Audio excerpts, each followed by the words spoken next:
It's all kicking off out there tonight, Joan. I know it is, Terry. As a matter of fact, I have never known the town centre to be so bad. Yesterday, someone was badly attacked around the corner, in Melville Street, by this man wielding a spirit level. The police were up there for ages. In the midst of despair, I keep saying to myself, over and over again, we will make Melville marvellous, we will make Melville marvellous, we will make Melville marvellous. We will make Melville marvellous. Oh, stop that nonsense right now, Joan. You'll bring on another one of your turns. This time, you might not just be hallucinating about your friend Muriel, tapping on your upstairs window.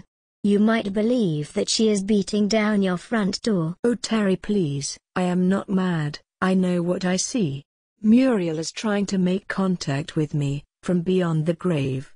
She seeks atonement for her sins, and her spirit is tormented night and day, for burning my little house down, and taking revenge, because I reported her to the police for bringing crack cocaine into Torbay, on the number 12 bus. Hang on a second, Terry, the TV is talking about those front doors that got kicked in on Warren Hill. Do you think it happened during a drugs raid? Maybe the Hound of Warren Hill has broken out of its attic lair. That's Torbay TV received photographs of two entrances at private lets in the Warren Hill and Melville Street areas of Torquay. Our reporters on the ground spoke of a police presence around the time that the damage was noticed.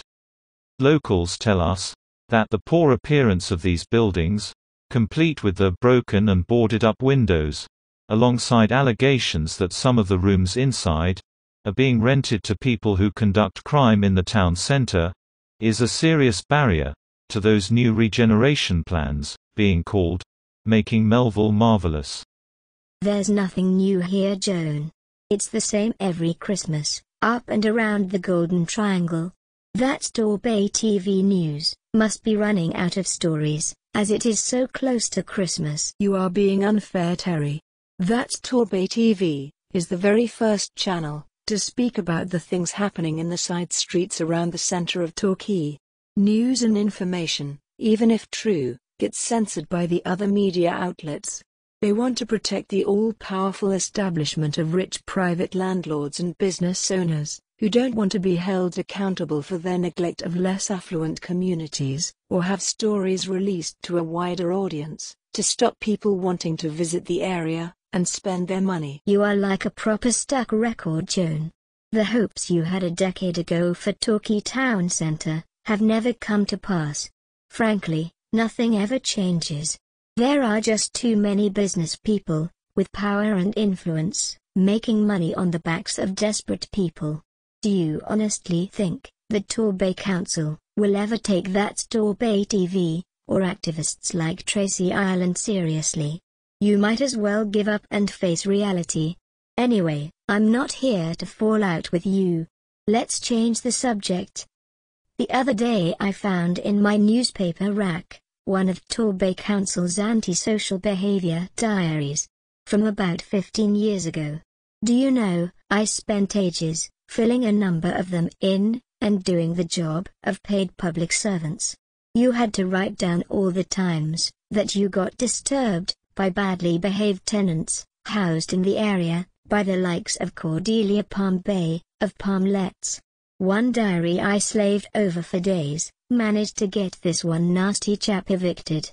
He was vile, Joan. I used to hear him beating up his girlfriend on numerous occasions.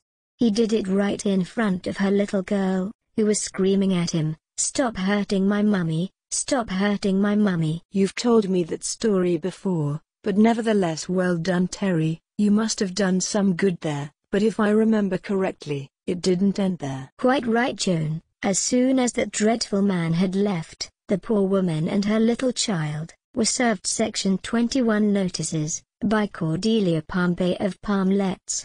I'm not sure why she wanted them to go. But no sooner had they closed the door, for the very last time, this really strange girl moved in. She was clearly making money as a prostitute. She had a string of blokes going in and out of the flat day and night. She was the one Joan, who eventually set light to some clothes in her washing machine. She went mad, following a bust-up with her pimp. Clearly the poor woman was mentally ill, Terry. She was most likely another one of those dear souls who are being set up to fail in Torquay town centre's ghetto because of inadequate mental health services to meet their needs. She got abandoned and then torn apart. Justice and the right amount of help only gets served for people like her when they do something bizarre, like she did, by starting a fire in a washing machine. This is not a nice place, Terry. Torquay town centre is a place where dog eats dog. Meanwhile, Joan, while you are admirably defending that girl, you seem to overlook how I might have got trapped in that building by all this smoke and heat. And finally, succumbed to the flames. I tell you this for nothing, those diaries were counterproductive. In fact, by filling one in, you could create an even bigger rod for your back. Torbay Council attempted to use them to build evidence about a troublemaker, and get them evicted from where they were living, but in truth, all they could do was to move them on, to cause problems for others. Council officers still sit in their ivory tower, hiding behind a handful of laws they choose, that can provide them with an excuse not to do anything meaningful for the poorer areas, like ours. Well, Terry, can you be quiet for a bit? That's Torbay TV, is repeating Ward Councillor Mrs. Precious Love's address from earlier today. Today, I am at the healing pool of liberal democracy at Torquay Town Hall. This special swimming costume was made especially so I can wear my fabulous gold chains of office in this wet place of miracles. Since I have bathed here, I have been transformed into a much younger woman. Years have drained from my aging body. We can rejoice, for everything in Torbay is positive, no more sorrow or poverty. Soon you can sample these waters with me, for a fee. Come, be healed of all your infirmities. Oh look, Terry, Father Christmas is at the town hall, giving out lots of lovely presents. Hold your horses, Joan, look closer. Santa is not spreading presents and joy, he is giving everyone coronavirus. Oh, that's terrible, Terry. I do so hope Ward Councillor, Mrs. Precious Love, has been triple vaccinated. I fear that Santa has turned into a super spreader. Santa is spreading Omicron, because he's been going to at all those traditional Tory quizzes, parties, cheese and wine evenings, and any other label given to a gathering, at a time when we should all be keeping to rules, and behaving responsibly.